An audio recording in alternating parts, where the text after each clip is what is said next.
Olá, povo de Deus! Hoje o café com palavra é comigo, o Anderson Martins. Nós estamos iniciando a partir de hoje uma série, de entrevistas, de pessoas que vão estar aqui conosco, nos prestigiando, contando um pouco da sua vida, da sua história. E a série, como eu disse, é referenciais ou referências. Pessoas que nos marcam, pessoas que nos direcionam mais para perto de Deus. E para tal, hoje eu convidei o meu amigo, nosso amigo, Magno Vitor. Magno Vitor, seja bem-vindo. Amém. É um prazer tê-lo conosco. Magno, fala um pouquinho de você aqui. Vamos lá. Pastor Anderson, um prazer estar aqui, estar com você, estar com o Bill, o Elton que está ali nos bastidores. É um prazer poder partilhar desse momento, onde nós vamos ter a oportunidade de conversar algumas coisas relacionadas à referência. E eu sou um pregador do Evangelho, sirvo a Jesus desde sempre, criado na igreja. Eu não tive aquela conversão no sentido de que eu vim do mundo, passei por uma experiência assim. Eu nasci realmente no que a gente chama de berço cristão. Sim. E minha trajetória é essa, como pregador do Evangelho já há algum tempo, já há alguns anos. Na verdade, eu estava pregando um evento ontem e eu falei lá que eu já estou fazendo quase 20 anos. Acredita? Quase 20 anos pregando. Benção, hein? Mas não é porque eu estou velho, não. Mas é basicamente isso. Esse é o Magno Vitor. Que bênção. É interessante você citar isso aí, que eu também tive o privilégio, de praticamente nascer num lar cristão. Mas, ô Magno, fala para nós aqui, como que se deu o seu chamado quando você entendeu de fato que Deus te chamou para esse ministério lindo. Sim. Que Deus tem te usado aí? Bom, isso aconteceu, eu tinha 11 anos de idade, hoje eu estou com 31, por isso que eu estou dizendo que eu não estou velho. Tem que defender o meu. Mas assim, eu congregava na Assembleia de Deus do bairro Goiânia, aqui em Belo Horizonte, e junto com a minha mãe, apesar de eu citar a ideia de um contexto de nascer num berço evangélico, isso é muito em decorrência da minha mãe, que minha mãe é uma serva de Deus. Eu digo por onde eu passo, e essa semana Deus me deu o privilégio de levar ela numa das minhas viagens. Benção. E eu estava dizendo a um amigo hoje cedo que foi um dos maiores presentes que eu tive, porque eu tenho muita convicção de que o que sou hoje, se é que sou alguma coisa, mas onde eu tenho alcançado, onde o Senhor tem me permitido chegar, é muito em decorrência do que Deus fez através dela, da vida que ela tem com Deus. Minha mãe é a pessoa que, e eu conheço muita gente, viu? Mas é a pessoa que mais se parece com Jesus. Então ela me criou ali no caminho, na palavra, sempre. Minha mãe é uma mãe raiz também, Então era assim, era a Bíblia e uma varinha. Ungida. Meu Deus, essas costas que o digam. Mas a gente foi criado assim, com muita disciplina, mas também com muito amor. Minha mãe sempre foi muito amiga, é minha amiga, amiga do meu irmão. E a gente sempre foi, assim, compenetrado na igreja. Certo. Mas eu era meio arteiro, sabe? O pessoal chama de levado, Fazia um pouco levado. Eu dava um pouco de trabalho na igreja. Eu era daqueles que passava debaixo dos bancos, beliscava as irmãs, os irmãos. Não era uma ou duas vezes que eu tomava um peteleco do diácono, era normal. Até que um dia na igreja... Criança raiz. Ih, raiz. Aí o menino raiz, com uma mãe raiz. Quem conhece a Assembleia de Deus no bairro Goiânia ali sabe que o templo está no nível da rua, mas tem um subsolo. E o subsolo onde ficam os banheiros, as salas de escola dominical. E eu frequentava aqueles banheiros demais, porque minha mãe descia agarrado aqui na orelha. Era o volante, Era o volante. Aí me guiava, chegava lá embaixo, e aí eu tomava aquela coça ungida, Mas não me matou. Virei gente, virei um homem de Deus. E nesse processo de ir à igreja, eu comecei a interagir com os grupos. Eu sempre fui muito comunicativo. Muito, muito. Sempre comunicativo. E eu acho que é por isso que Deus me chamou para pregar, porque senão seria qualquer outra coisa, tinha que lidar com o discurso. Mas eu lembro que nessas idas e vindas, envolvendo com o conjunto, fazendo um teatro na igreja, tentando interagir ao máximo, em um dos cultos, o Senhor usou um pastor. Eu gostava muito de ouvir esse pastor. Ainda garoto, não tinha muito esse negócio, não tinha rede social, não tinha nada disso. mas eu gostava de ouvi-lo. Quando ele ia ao culto, meu pastor na época era o pastor Paulo César Máximo. Hoje é pastor no Morro Alto. Aqui, é Vespasiano, Morro Alto? É, Vespasiano. Vespasiano, ali. Vespasiano. Ele é pastor ali hoje, pastor de uma regional da nossa igreja. E ele levava esse pregador vez por outra. Eu gostava de ouvi-lo. Rapaz, esse cara é bom. E eu muito garoto, mas sempre muito atencioso. E um dia Deus usou esse moço de uma forma que só Deus pode explicar. Ele pregou sobre Davi e Golias. A mensagem foi muito poderosa, muito ungida. E eu estava no banco, no conjunto dos adolescentes. Eu tinha 11 para 12 anos. Eu ia te perguntar a idade. Isso, tinha 11 para 12 anos. E eu vi aquele homem pregando e o meu coração gritou mais alto do que a minha voz. Eu falei, um dia eu quero fazer isso. Só que, ao mesmo tempo que eu era muito comunicativo, quando eu ganhava uma oportunidade na igreja, eu travava. Travava, geral. Travava. E eu conto as minhas gafes. Às vezes eu ganhava uma oportunidade, em vez de eu cumprimentar os irmãos, né? Cumprimento os irmãos com a paz do Senhor. Modelo assembleano. Sim. Eu já chegava agradecendo a oportunidade, lia o texto e depois cumprimentava e descia vazado. Ah, meu Deus, para mim era terrível, apesar de ser comunicativo. Mas nesse dia eu lembro que ele estava sendo usado por Deus e fluindo nos dons espirituais também. E a igreja não era muito grande, mas teve um contato visual entre mim e ele. Eu lembro quando ele me encarou de longe e eu tirei o olhar. Mas alguma coisa no meu coração dizia, hoje a minha vida vai mudar. Ele pulou lá do púlpito. O púlpito tinha uns cercadinhos. Antigamente isso era muito comum na igreja. Lembro. Né? De madeira, assim. Sim. Ele pulou o cercado e o púlpito, meio metro, bum! E veio correndo na minha direção. Aí veio uma mistura de pânico, que eu não sabia o que ele ia fazer. Tô frito. Tô frito. Ao mesmo tempo paz, porque eu tinha sentido algo no meu coração. E ele me achou no meio dos adolescentes. Pôs a mão na minha cabeça e através de uma profecia. Se parece muito com a história de Timóteo, né? Pela imposição de mãos. Isso. Ele pôs as mãos sobre a minha cabeça e Deus falou coisas ali que eu nunca tinha noção, que eu nunca imaginei, que eu nunca sonhei, que eu nunca desejei até então. Eu era um garoto, menino. E promessas que hoje eu vivo e espero que esteja vivendo apenas a introdução delas, né? Que tenha muita coisa a mais para vir. Mas hoje... coisas que eu vejo, lugares que eu piso, eu olho e falo, uau, Deus. Só pode ser Deus. Não tem outra explicação. Porque eu não venho de uma família tão influente. Uma família cheia de pessoas que se movem na palavra. Sim. Mas eu não venho de uma família influente ministerialmente falando para gerar as oportunidades que, por graça de Deus, eu tenho hoje. Só pode ser Deus. Como eu escrevo no Instagram, só pode ser graça. Que coisa, hein?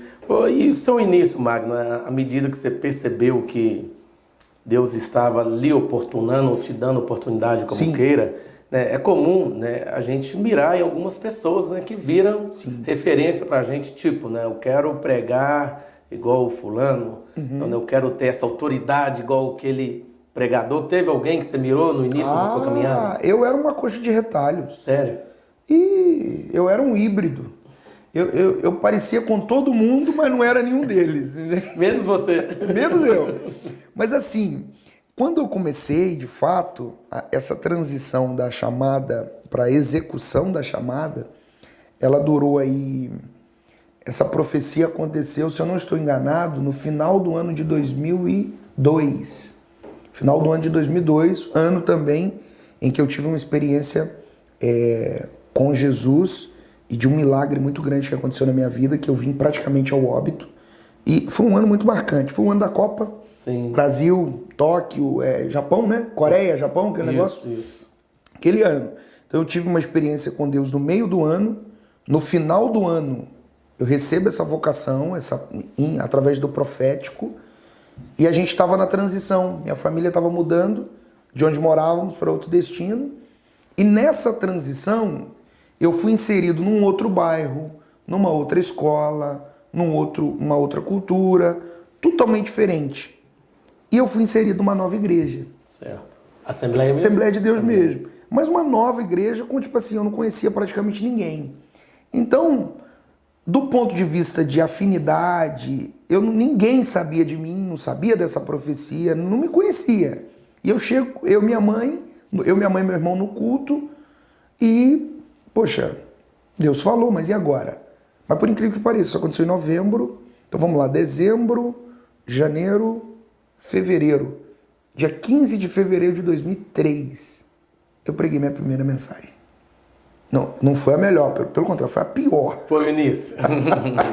Mas nessa época, eu sei que a minha geração, eu sou de 90, a minha geração ela se espelhou muito nos Gideões missionários. Sim, tava no auge, né? Uau, Gideões, os pregadores de sucesso, a turma já tinha quem é de 80 já tinha uma influência de Napoleão Falcão, de Gilmar Santos, Gesiel Gomes, Idecaso Takayama. Sim. Na minha geração, a gente já descobriu outros nomes. Abílio Santana, Marco Feliciano. A gente já começou a ter contato com esse tipo de pregador. E a minha geração se influenciou muito nisso. Mas eu praticamente, o meu início, eu não conhecia esses nomes. Porque eu não tinha acesso. Eu venho de uma família muito simples. Então a gente não tinha esse contato. Não tinha. Eu fui ver cassete. Fita cassete, olha só. Eu fui ouvir, a cassete é áudio, né? Isso. Aí tem a de vídeo também. Eu fui assistir um vídeo dos Gideões, rapaz, eu já pregava. E a primeira mensagem que eu vi foi o pastor Idecaso Takayama. As armaduras de Deus, uma mensagem que ele pregou, se eu não estou enganado, em 96. E eu já pregava, ou seja, a gente estava falando aí de 2005, 2006, uns 10 anos depois. Então eu já fazia isso antes de conhecer um pregador específico. Eu comecei na tora, como diz o outro, na cara e na coragem. Então a minha referência principal começou a ser o pastor da igreja. O meu pastor, eu não tinha esse contato todo. Depois que eu comecei a me envolver, e aí eu virei um piolho de comprar fita, depois era comprar CD. Depois do DVD? Depois do DVD. Muito depois, né? Muito depois. O CD, tu vai lembrar aí, era Paz no Vale. Sim. Filadélfia Produções. Isso. Nossa, aí botava ali. Tem uma mensagem do Marco Feliciano que se eu não ouvir ela umas 2000 vezes, é quase isso. O sonho do homem e o projeto missionário, sobre José. Nossa, era o CD, só rodava esse CD. Lá em casa era o tempo todo. Então são referenciais, mas não foram para o começo, né? Entendi. Foram já na jornada. Interessante. Ô Magno, deixa eu fazer uma pergunta aqui. Ministério itinerante. Né? Eu sou mais velho que você, é óbvio que o ministério itinerante ainda em alguns lugares tem uma certa polêmica ainda, né? Alguns ministérios ainda não olham ainda com bons olhos. Não reconhece. Não reconhece. Você acha que ainda existe muito preconceito quanto aos pregadores itinerantes? Muito. Já passou por situações? Já passei por dezenas. Certo. Olha, já que a gente está falando de tempo, né, de idade aí, já são quase 20 anos viajando, e eu realmente viajo desde o começo. Assim, eu já vivi muita humilhação. Muita humilhação. Eu ainda ouço alguns, hoje muito menos, porque por graça de Deus as coisas, né, fluíram. Mas eu ouço amigos que ouvem coisas ainda muito pesadas, do tipo, não gosto de itinerantes. Itinerantes são literalmente sanguessugas da igreja e coisas desse gênero. Mas a verdade é que geralmente quem bate no itinerante não vive sem ele. Não é verdade? Fato. Itinerante não é, itinerante é isso, itinerante é aquilo, faz o congresso, lembra de primeiro evento? Itinerante. Por quê? Porque há uma conexão, há uma como é que eu vou dizer? Há uma necessidade, não é que o itinerante é bom, não. O itinerante é uma ferramenta que auxilia o pastor local. A gente não está ali para resolver problemas, crises familiares, conjugais, problemas de ordem moral. A gente não está para resolver isso. A gente está ali para ser uma ferramenta bíblica para o pastor, que vai credenciar o que ele já vem ensinando. Agora, eu também não posso negar que todo meio tem um picareta. Sim. Não é verdade? Sim. Todo meio tem um. Qualquer situação. Agora, já vivi muita coisa. E isso serve para todo o ambiente da igreja. Qualquer lugar. Não é isso? Classe pastoral, tem pastor bom? Tem. Tem pastor ruim? Tem. Tem pastor que faz por amor? Tem. Tem pastor mercenário? Tem. Itinerante tem a mesma coisa? Tem tudo igual. Tem itinerante picareta, enrolado, imoral, tem tudo, mas tem gente séria. Fato. Tem gente chamado, tem gente vocacionada. E vou dizer uma coisa mais para o senhor. Nessa questão do preconceito, a própria palavra ela já sugere isso. Sim. É um preconceito, é um conceito antecipado sem conhecer o fato. Então o que é? É eu olhar para uma situação e fazer um julgamento sem fundamento sobre ela ou sobre alguém. Então o preconceito é esse. Eu já ouvi muitas vezes as pessoas dizendo, mas aí, você vive só pregando? E falando em tom pejorativo. Né? Sim, aí tipo assim, você só prega? Nós estávamos aqui antes de começar o programa, a gravação, eu te citando as cidades que passei na última semana. Como é que eu desenvolvo um trabalho conectado a esse exercício se eu tenho que gastar 9, 10 horas numa estrada? Se eu tenho que ficar 4, 5 horas dentro do aeroporto? Se eu tenho que encarar uma rodovia? É impossível. É humanamente impossível. Pela carga de agenda. Aí a pessoa geralmente diz, mas você só prega como que diz, não é um trabalho. Então esses preconceitos são ruins. Mas na verdade eu acho que é assim, o senhor como pastor local, o senhor também vive os seus dilemas, as suas incompreensões, Perfeito. Nem todo mundo vai aceitar. A sociedade tem um preconceito contra a classe pastoral. Sim. Então, a gente tem que encarar. Alguém diz que se você for agradar a todos, você não faz nada. Verdade. É verdade? Então é isso. Ô Magno, Deus tem, vamos dizer assim, lhe arrebentado as fronteiras, vamos dizer assim, né? E eu acho isso muito legal, muito interessante, mas fala para nós aqui, a primeira vez que você saiu do Brasil, o sentimento qual foi? Uau! Eu tô aqui agora, você falando de sentimento, eu penso nos Salmos, né? Que é o livro mais emocional da Bíblia. Descrever sentimento sempre é difícil. Muito. Interpretar o que o outro está sentindo também é muito difícil.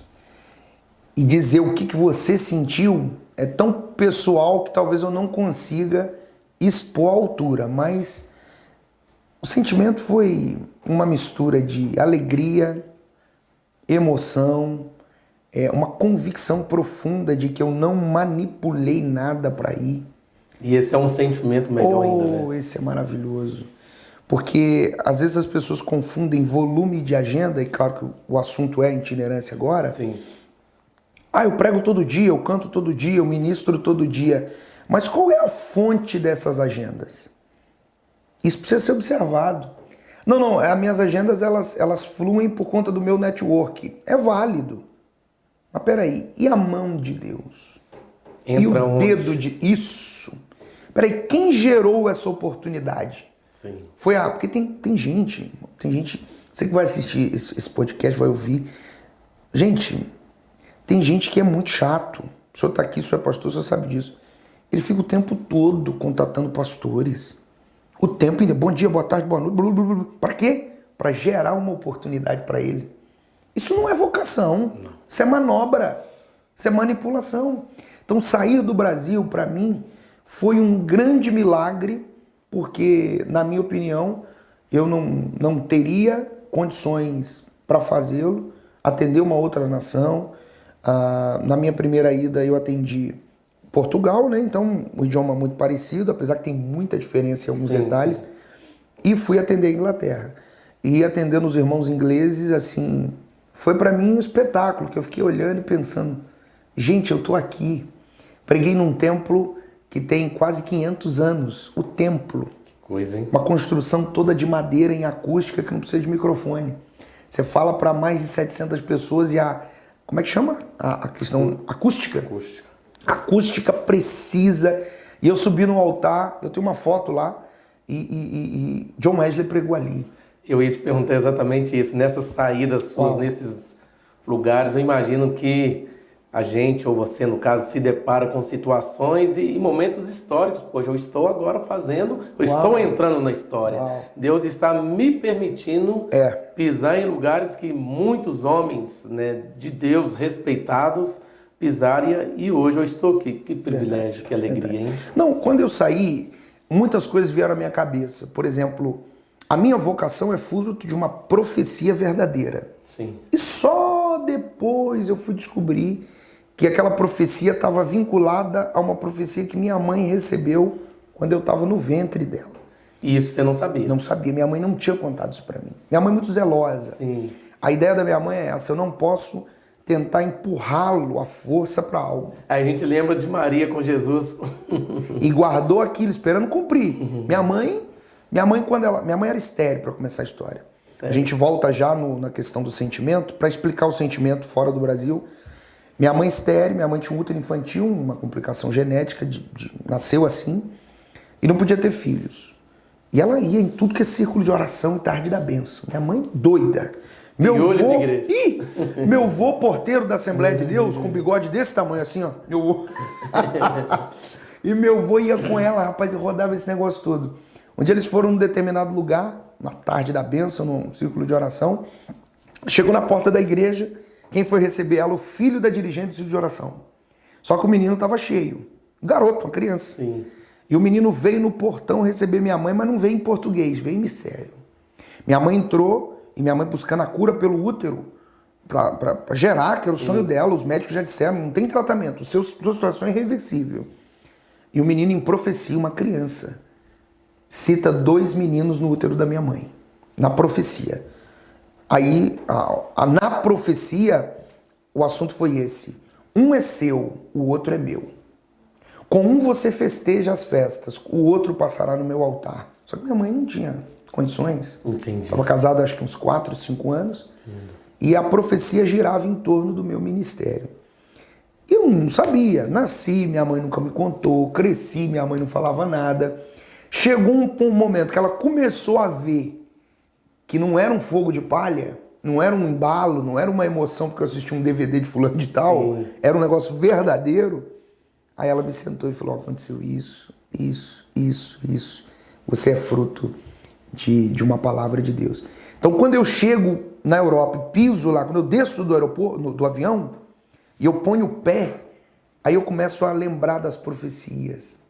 Para minha mãe, que ela me conta, para mim, na minha vocação, pregando esse Brasil, quantas vezes as irmãzinhas do coque me paravam, e Deus usava. Prepara a mala. Mas não era aquelas profecias fabricadas, um negócio divino. Era bem direto, de Deus, de Deus. Então aquilo, quando eu chego lá e eu vejo os lugares históricos, eu prego para aquele povo, eu falo: rapaz, é muita graça de Deus. Só pode ser o Senhor. Então eu não consigo expressar com exatidão o que eu senti. É uma mistura de gratidão, é uma mistura de incompreensão, porque eu não consigo entender como. Até hoje, eu já voltei outras vezes, mas não consigo. É graça divina mesmo, graça de Deus. Nós conversávamos aqui nos bastidores, né, e falávamos aqui de ser referência, o peso ou a responsabilidade de sermos referência. E isso somente aumenta a responsabilidade de alguém que Deus chamou, Deus convocou para uma obra, Deus separou, direcionou para algo. E voltando isso para você, Magno, você tem dimensão daquilo que você representa para pessoas, para uma placa ministerial, para a sua família? Você já parou alguma vez, algum momento e, né, longe disso, mas talvez pensasse: poxa, se um dia eu caísse, que tamanho seria esse estrago? Você já pensou um pouco sobre isso? Ah, sim. Vamos lá, vamos por partes. Primeiro, noção do que, por graça de Deus, alguém enxerga em nós, eu realmente não tenho. Não tenho. E o que disse aqui no off aqui. Sim. Espero não ter tão cedo. Espero não ter e peço ao Senhor que me esconda na fenda da rocha. Acho que é a Fernanda Brum que canta um hino assim, né? Onde o orgulho não possa, ela mesma, né? Onde o orgulho não possa me achar.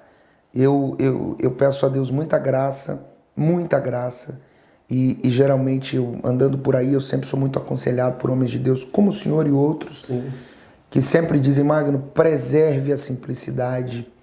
Uma das coisas que tem blindado o meu coração é poder estar no meio do povo, poder abraçar todo mundo. Eu gosto muito tô num evento, às vezes tem tanta gente, Aí eu acho aquelas irmãzinhas simples, quando eu tô passando no corredor, e aí eu vou lá e cumprimento elas, elas faltam dar um ataque no coração.